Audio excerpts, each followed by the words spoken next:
भारत के सभी राज्यों की खबर SNS न्यूज चैनल पर, खबर जो आपको रखे सबसे आगे।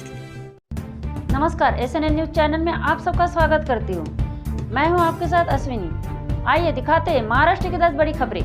भंडारा जिले के पवनी रोड अंबाड़ी गांव के पास आज सुबह 7:45 के दरमियान हुआ सड़क हादसा। बता दें कि परिवहन महामंडल की ST बस ने दुपहिया वाहन को दी टक्कर, जिसमें दुचाकी पर सवार 23 वर्षीय रोहन डोरले और 25 वर्षीय रोहन घोड़ेसवार निवासी मानेगांव गंभीर रूप से हुए घायल। चेन्नई से पुणे आ रही भारत गौरव ट्रेन में यात्रियों के जहरखुरानी का शिकार होने की खबर सामने आई है, जिसमें करीब 40 यात्रियों के जहरखुरानी का शिकार होकर सभी 40 यात्रियों को पुणे के ससून अस्पताल में भर्ती कराया गया। रेलवे प्रशासन की ओर से ऐसी जानकारी दी गई है। हालांकि खबर है कि सभी यात्रियों की हालत स्थिर है। मुख्यमंत्री के बारे में अभद्र भाषा का इस्तेमाल करने पर उद्धव ठाकरे का सहयोगी गिरफ्तार। बताते चले कि पूर्व मुख्यमंत्री उद्धव ठाकरे को बड़ा झटका लगा है, क्योंकि उद्धव ठाकरे गुट के नेता दत्ता दळवी पर भर सभा में मुख्यमंत्री एकनाथ शिंदे का अपमान करने का आरोप है। आज सुबह दत्ता दळवी को गिरफ्तार कर लिया गया है। जिले में मंगलवार को हुई बेमौसम बारिश से किसानों को काफी नुकसान हुआ है। इस नुकसान का तत्काल पंचनामा बनाकर शासन को रिपोर्ट भेजने का सुझाव दिया गया है।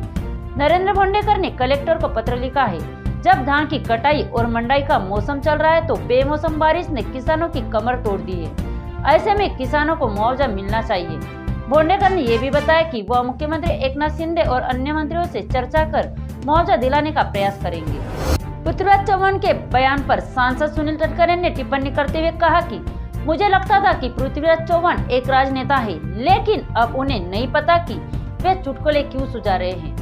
यह कहने का कोई मतलब नहीं है कि सत्ता जाने के बाद आरक्षण नहीं रहा। सुनील तटकरे ने कहा यह नहीं पता कि ऐसा कहने के पीछे उनकी क्या भूमिका है। पुणे के वघोली में एक युवक ने अपने ही समलैंगिक पार्टनर पर धारदार हथियार से हमला कर दिया, फिर मौके से फरार हो गया। घायल युवक को किसी राहगीर ने अस्पताल पहुंचाया, लेकिन इलाज के दौरान उसकी मौत हो गई। फिलहाल पुलिस आरोपी युवक की तलाश में जुट गई है। केंद्रीय गृह मंत्री अमित शाह कोलकाता के धर्मतला में बुधवार को एक रैली को संबोधित करेंगे। इस रैली को कोलकाता चलो का नाम दिया गया है। यह रैली उसी जगह पर हो रही है जहां पर बीती 21 जुलाई को राज्य की सत्तारूढ़ तृणमूल कांग्रेस ने रैली की थी। उधर राष्ट्रपति द्रौपदी मुर्मू कई कार्यक्रमों में भाग लेने के लिए महाराष्ट्र की 4 दिवसीय यात्रा पर जाएगी। उत्तराखंड के उत्तरकाशी जिले में सुरंग के भीतर फंसे 41 मजदूर बाहर आ गए हैं। 17 दिनों तक सुरंग के अंधेरे में फंसे मजदूरों को मंगलवार 28 नवंबर को बाहर निकाल लिया गया है। मजदूरों को निकालने के लिए वर्टिकल, हॉरिजॉन्टल और साइड से ड्रिलिंग की गई थी। मुंबई के कोलाबा इलाके से BMC की कार्रवाई शुरू हुई, जिसमें दुकानदारों को पहले अपना लाइसेंस बताना अनिवार्य किया गया है।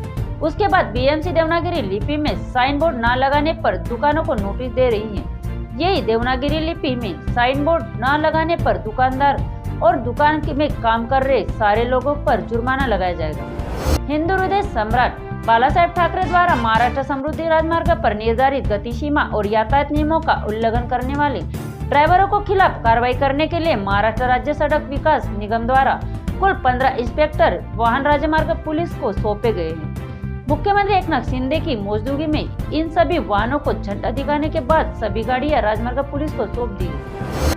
हाल ही में भंडारा जिले में ग्रामीण विभाग में चल रहे मंडई खंडी मत के चलते महिलाओं के साथ हुए अपमानजनक कृत्य को गंभीरता से लेते हुए विधान परिषद की उपसभापति डॉक्टर नीलम गोरे ने रवि भवन में तत्काल बैठक लेकर विशेष पुलिस महानिरीक्षक की अध्यक्षता में समिति गठित करने का दिया आदेश, जिसमें भंडारा SP लोहित मता ने विशेष तौर पर उपस्थित